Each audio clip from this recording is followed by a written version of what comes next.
वकील गुणरत्न सदावर्ते यांनी बीडमधून पत्रकार परिषद घेतली. जरांगेंनी बावनकुळेंवर केलेल्या टीकेचा त्यांनी चांगलाच समाचार घेतलाय. जरांगेंना मराठे नेते पाठीशी घालतायत असं म्हणत त्यांनी एकनाथ शिंदे आणि राधाकृष्ण विखे पाटील यांच्यावर हल्लाबोल चढवलाय. आपण पाहूयात बीडमधून गुणरत्न सदावर्ते नेमकं काय म्हणाले. हे सगळं करण्याचा जो डेलिब्रेट घाट आहे, ज्या प्रकारे महाराष्ट्रातले सत्तेतले मराठा मंत्री असोत, मग मी नावे घ्यायला घाबरत नाही, विखे असतील किंवा आणखीन कोण कोण असतील, त्यांनी समोर येऊन माध्यमांना सांगावं सत्य काय ते, पण मी नावं घेतोच आहे.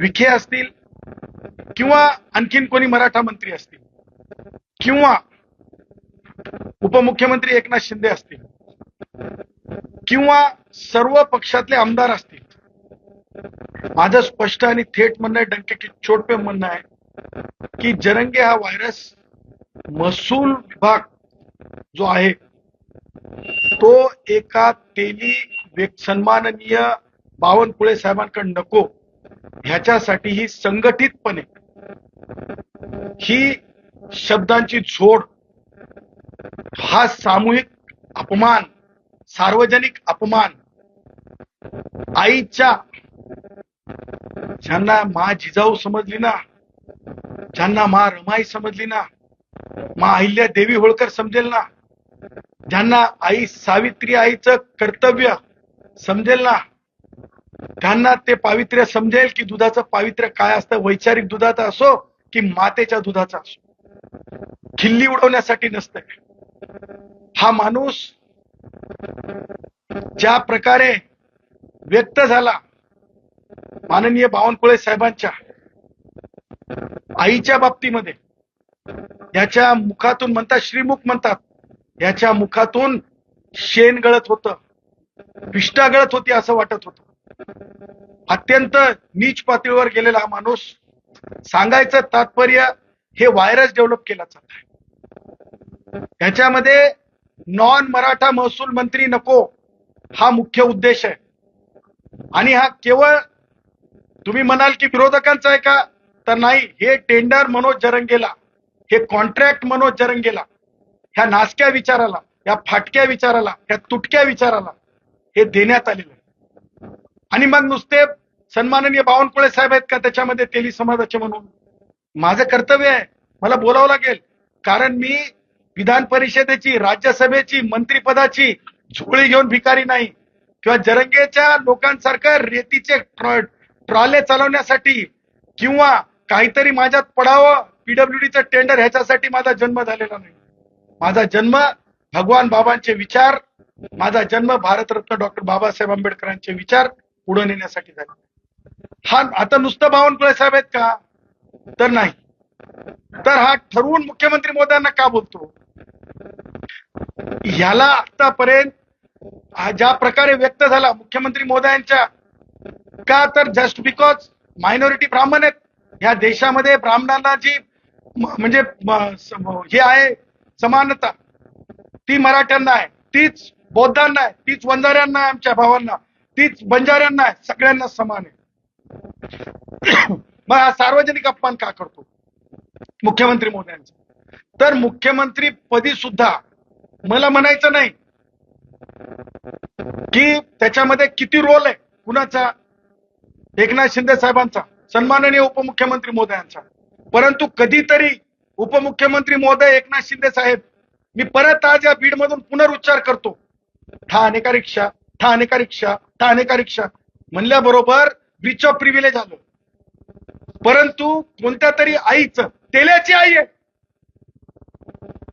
काहीच किंमत नाही का? मी बोललो, काय बोललात तुम्ही? मनोज जरंगे, तुला असं बोलता येणार नाही, बोलशील तर याद राख, ब्रीच ऑफ प्रिव्हिलेज नाही का? हे सगळं ठरवून व्हायरस डेव्हलप केलं चाललंय. व्हायरस डेव्हलप करण्याची एक पद्धती असते, ती लॅबोरेटरी पद्धती असते, ही पॉलिटिकल पद्धती आहे. आणि म्हणून नुसतं मुख्यमंत्री महोदय आहेत का, तर नाही. संजय शिरसाट सारख्या मंत्र्यांना टार्गेट का टार्गेट आहेत? कारण सिंपल आहे, धनंजय मुंडे साहेबांना इथं नको होते, कारण भटक्या विमुक्तांचे होते. धनंजय मुंडे साहेब नको होते. भटक्या विमुक्तांच्या दारावर कसं जायचं मराठा म्हणून, काढा, काहीतरी करा, काहीतरी करा. काय काय ठेवले नाव, आका, काय काय काय काय ठेवलं. त्याच प्रकारे संजय शिरसाट यांच्या मतदारसंघात जर ते पालकमंत्री असतील, तिथं नको संजय शिरसाटांचा कोणत्याच कामात हस्तक्षेप. Tender contract, tender contract, tender contract, रेती उपसा, रेती उपसा. हे सगळ्या उपद्रवी गोष्टी आहेत. आणि हे ठरवून हे जरंगे व्हायरस डेव्हलप केले गेले. आणि हे व्हायरस एका प्रकारे ह्या नुसत्या महसूल मंत्री पदावर किंवा मुख्यमंत्री पदाच्या बाबतीत हे व्हायरस काम करणं झालंय, हे डसणं झालंय. आणि याच्यावर कोणी प्रतिक्रिया देत नाही. विखे पाटलांनी प्रतिक्रिया दिली का?